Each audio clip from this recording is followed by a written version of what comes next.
नमस्कार मंडळी. स्वातंत्र्यवीर सावरकर जीवनकार्य दर्शन या उपक्रमात आपल्या सगळ्यांचं मनःपूर्वक स्वागत. आजचा भाग हा 13वा भाग आहे आणि भागाचं शीर्षक आहे लग्न आणि मॅट्रिकची परीक्षा. मागच्या भागात आपण बघितलं की विनायकाचा शालेय अभ्यास कसा सुरू होता. त्यांची जी घरची परिस्थिती आहे ती कशी अतिशय हलाखीची बनलेली होती, आर्थिक परिस्थिती बरं का. हे आपण समजावून घेतलं. आता पुढे काय प्रसंग आलेला आहे बघा. 1901 मध्ये विनायकाला मॅट्रिकची परीक्षा द्यायची होती आणि त्यामुळे विनायकाने नेहमीप्रमाणेच शेवटचे 2-3 महिने या परीक्षेसाठी राखून ठेवलेले होते अभ्यास करण्यासाठी. पण श्रोते हो, आता विनायकाच्या आयुष्यामध्ये काही नवीन घडू पाहत होते. काय बरं? ह्याच दरम्यान विनायकाचे मामा विनायकाला आणि बाबारावांना भेटायला त्यांच्या घरी आले आणि मामांनी सांगितलं की मी विनायकाचा विवाह ठरवून आलेलो आहे. हे ऐकल्यानंतर विनायकाच्या मनामध्ये विचार आला की हे लग्न आपल्या क्रांतिकार्याच्या आड तर येणार नाही ना. आपल्याला पुढे मागे जर का अटक झाली, आपल्याला फाशी झाली, तर लग्न करून आपण एका मुलीच्या आयुष्याची राखरांगोळी तर करणार नाही ना. या विचारांनी विनायकाच्या मनामध्ये गोंधळ निर्माण झालेला होता. परंतु या सर्व मुद्द्यांचा त्याने अतिशय साकल्याने विचार केला आणि स्वतःचं एक ठाम मत बनवलेलं होतं. आणि ते मत मित्रमेळ्याच्या बैठकीमध्ये सावरकर वेळोवेळी मांडायचे.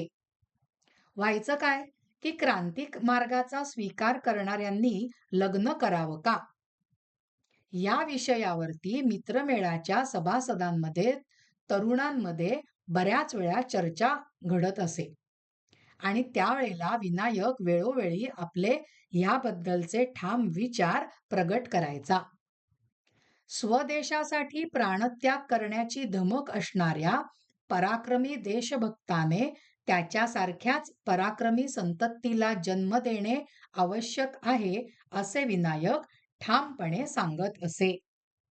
किती विचार केलाय बघा सावरकरांनी म्हणजे ह्या मुद्द्याचा. पुढे त्यांनी काय म्हटलंय बघा. सावरकर म्हणतात, विवाहामुळे आणि मुलाबाळांमुळे मन विचलित होऊन राष्ट्रसेवेत अडथळे निर्माण होतील का, अशी शंका एखाद्याच्या मनात उद्भवणे स्वाभाविक आहे. पण क्रांतिकारकांचे मनोबल जर स्वतःच्या पित्याचा, बंधूंचा, स्वतःच्या प्राणाचाही मोह सोडण्या इतके प्रखर असेल, तर मग पत्नीचा किंवा संतानाचा मोहपाश तोडणे त्यास कठीण जाणार नाही. सावरकरांच्याच शब्दातले ही जी वचनं आहेत मंडळी, ती मी आपल्याला कथन करते. ते पुढे म्हणतात, तो पत्नीच्या मोहाने किंवा मायेने कर्तव्यच्युत होण्याऐवजी आपल्या पत्नीपुत्रासही स्वतःच्या प्रेमाने आणि प्रभावाने आपल्यासारखे वीरात्मे करून सोडील. जर क्रांतिकारकाला लवकर हौतात्म्य आले, तर ज्या समाजाकरता त्याने सर्वस्वाचा होम केला, त्या क्रांतिकारकाच्या पत्नी आणि मुलाबाळांची काळजी घेण्याचे दायित्व त्या समाजाचे नाही का? बघा, असे विचार मांडलेत की ते विचार ऐकता ऐकता आपण सुद्धा अंतर्मुख होऊन जातो.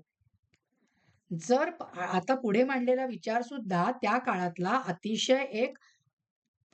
अतिशय एक सुधारकी आणि आधुनिक विचार होता. सावरकर पुढे म्हणतात, जर ती पत्नी तरुण असेल आणि पुनर्विवाह करू इच्छित असेल, तर तिला तशी अनुमती का देऊ नये? असा युक्तिवाद विनायक आपल्या सहकाऱ्यांशी करत असे. आपल्या कमला काव्यातही सावरकरांनी हेच विचार व्यक्त केले आहेत.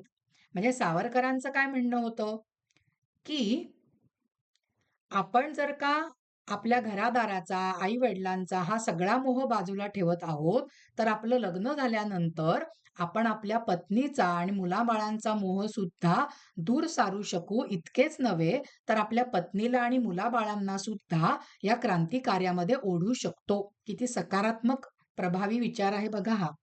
आणि त्यांनी असं म्हटलंय, की पत्नी मरण पावल्यानंतर पती जर का दुसरं लग्न करू शकतो, ही जर का अतिशय सामान्य समाजातली जर का बाब असेल, तर एका क्रांतिकारकाची जी पत्नी आहे, ती आपला पती जर का लवकर मरण पावला, तर तिने पुनर्विवाह करायला काय हरकत आहे? आणि ते जे दायित्व आहे, ते समाजाचंच आहे. त्यांनी आपल्या कमला या काव्यामध्ये मंडळी हेच विचार मांडलेले आहेत. आता आता ते लग्न तर ठरवून आलेले आहेत मामा.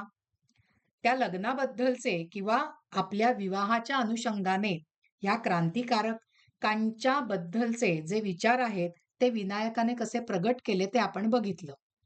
आता विनायकाचे होणारे जे सासरे आहेत, त्यांच्याबद्दलचा एक थोडक्यात विवेचनाचा मुद्दा आपण बघणार आहोत. त्या मुलीचे जे वडील आहेत, त्या वडिलांचं नाव रामचंद्र उर्फ भाऊराव त्र्यंबक चिपळूणकर असं होतं बरं का. आणि ह्या चिपळूणकरांचा जन्म 1863 मध्ये झाला होता. सावरकरांच्या कोठूरच्या आजोळच्या मंडळींना फार पूर्वीपासून हे चिपळूणकर ओळखत होते. भाऊराव चिपळूणकर त्यावेळेस जव्हार संस्थानाचे दिवाण होते. भाऊराव हे उंच, दुहेरी बांध्याचे, देखणे, खानदानी होते. ते घोड्यावर बसण्यात, बंदूक मारण्यात, मृगया करण्यात, मल्लयुद्धात आणि व्यायामात पटाईत होते. त्यांच्या घरी नेहमी मदत मागण्यासाठी आलेल्या लोकांची, शिपायांची वर्दळ असायची.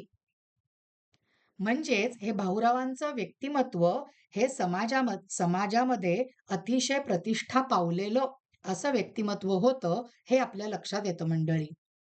आणि विनायकाची शिक्षणाबद्दलची जी चिंता आहे, ती जेव्हा भाऊरावांच्या कानी गेली, की याला पुढे शिकायचं आहे, पण आर्थिक परिस्थिती नाही आहे, हे कानावर गेल्यानंतर भाऊराव चिपळूणकरांनी स्वतःहून विनायकाच्या महाविद्यालयीन शिक्षणाचा आर्थिक भार उचलण्याची तयारी दाखवली. म्हणजे विनायकाच्या आणि बाबारावांच्या मनावरती जे ओझं आलेलं होतं, की मी आता पुढे कसा शिकणार, आपल्या भावाला कसं शिक्षण द्यायचं, ही जी विवंचना आहे, ही विवंचना भाऊराव चिपळूणकरांनी नाहीशी केली. त्यामुळे पैशाची जमवाजमव करण्यासाठी झगडणाऱ्या विनायकाला आणि बाबारावांना दिलासा मिळाला. विनायकाच्या शिक्षणाची तयारी करण्यासाठी कसे पैसे जमवायचे, याची चिंता करण्याची आता गरज नव्हती. आपल्या शिक्षणासाठी केलेल्या या मदतीमुळे विनायक कायमच आपल्या सासऱ्यांचा ऋणी राहिला. आता हे झालं लग्नाचं. आता लग्न तर ठरलेलं आहे. मग कधी झालं सावरकरांचं लग्न? 1901 मध्ये त्यांचा विवाह झाला. त्यांच्या पत्नीचं नाव यमुना आणि विवाह माघ महिन्यामध्ये संपन्न झालेला आहे. त्यांची पत्नी यमुना, तिचा जन्म 4 डिसेंबर 1888 मधला आणि विवाहाच्या वेळी यमुनाबाईंचं वय केवळ 13 वर्षांचं होतं मंडळी. लग्नानंतर लगेचच विनायकाने स्वतःला परीक्षेच्या अभ्यासात गुंतवलं. म्हणजे लग्न पार पडलेलं आहे आणि आता मॅट्रिकच्या परीक्षेचे वेध कोणाला लागलेले आहेत? सावरकरांना लागलेले आहेत. मॅट्रिकची परीक्षा देण्यासाठी सावरकर मुंबईला आले, कारण तिथे त्यांचा नंबर लागलेला होता. या शहराला ते प्रथमच भेट देत होते. आंग्रेवाडीत राहत असलेल्या बाळू बर्वे या मित्राकडे सावरकर उतरले. मॅट्रिकच्या परीक्षेसाठी केवळ एकच महिना उरला असल्याने सावरकरांनी मित्रमेळ्यासह सर्व गोष्टी बाजूला ठेवल्या आणि अभ्यासावरती लक्ष केंद्रित केलं. ज्यावेळेला सावरकर मॅट्रिकची परीक्षा देऊन परत नाशिकला आले, तोपर्यंत नाशिकमध्ये कोणती घडामोड घडली होती माहितीये? नाशिकमध्ये पुन्हा प्लेग उद्भवला होता आणि म्हणून सगळे आता कुटुंबीय कोठूरला तात्पुरते स्थलांतरित झालेले आहेत. म्हणजे आता सावरकर आणि त्यांचं सर्व कुटुंबीय कोठूरला आलेलं आहे. कोठूरमधील आजोळच्या प्रसन्न वातावरणात विनायकाने म्हणजेच आपल्या सावरकरांनी गोदावरी नदीची प्रशंसा करणारी गोदा वकिली ही सुंदर कविता रचली. तमासगीरांच्या फडांनी सावरकरांना लावण्या करून देण्याची विनंती केल्यानंतर त्यांनी दारुड्या, 2 बायकांचा दादला यासारख्या उपदेशपर लावण्या लिहिल्या. त्याच वेळेला सावरकरांनी प्रसिद्ध कादंबरीकार हरिनारायण आपटे यांच्या करमणूक मासिकाने आयोजित केलेल्या निबंध स्पर्धेसाठी एक निबंध लिहिला. निबंधाचा विषय होता सर्व पेशव्यात थोर पेशवे कोण व ते का याची कारणे. विनायकाने म्हणजे सावरकरांनी थोरले माधवराव पेशवे यांच्यावर लिहिलेल्या उत्कृष्ट निबंधाला प्रथम क्रमांकाचे पारितोषिक मिळाले. इतकंच नाही श्रोते हो, तर 1940 मध्ये म्हणजे ही पुढची घटना आहे, पण ह्या मुद्द्याला धरूनच असल्यामुळे ते आत्ताच सांगते. पुढे 1940 मध्ये मुंबई विद्यापीठाने या निबंधाचा समावेश मॅट्रिकच्या अभ्यासक्रमात केला. कोठूरमधील सावरकरांच्या उपस्थितीमुळे तेथील बाल्यावस्थेत असलेल्या मित्रमेळ्यामध्ये चैतन्य अवतरले. म्हणजे कोठूरला सुद्धा मित्रमेळ्याची स्थापना झालेली होती, पण त्याला आता बाळसं आणण्याचं काम सावरकरांनी केलेलं आहे. असे सगळे दिवस जात असताना मंडळी, लवकरच परीक्षेचा निकाल लागला आणि सावरकर चांगल्या गुणांनी उत्तीर्ण झाले. सावरकरांसाठी हा निकाल अत्यंत महत्वाचा होता श्रोते हो. का? कारण क्रांतिकारक चळवळीत भाग घेतल्यास त्याचा शिक्षणावरती परिणाम होतो, या आक्षेपाला परस्पर उत्तर मिळाले होते. भाऊराव चिपळूणकरांच्या मदतीने विनायक आता उच्च शिक्षणाची तयारी करू लागला.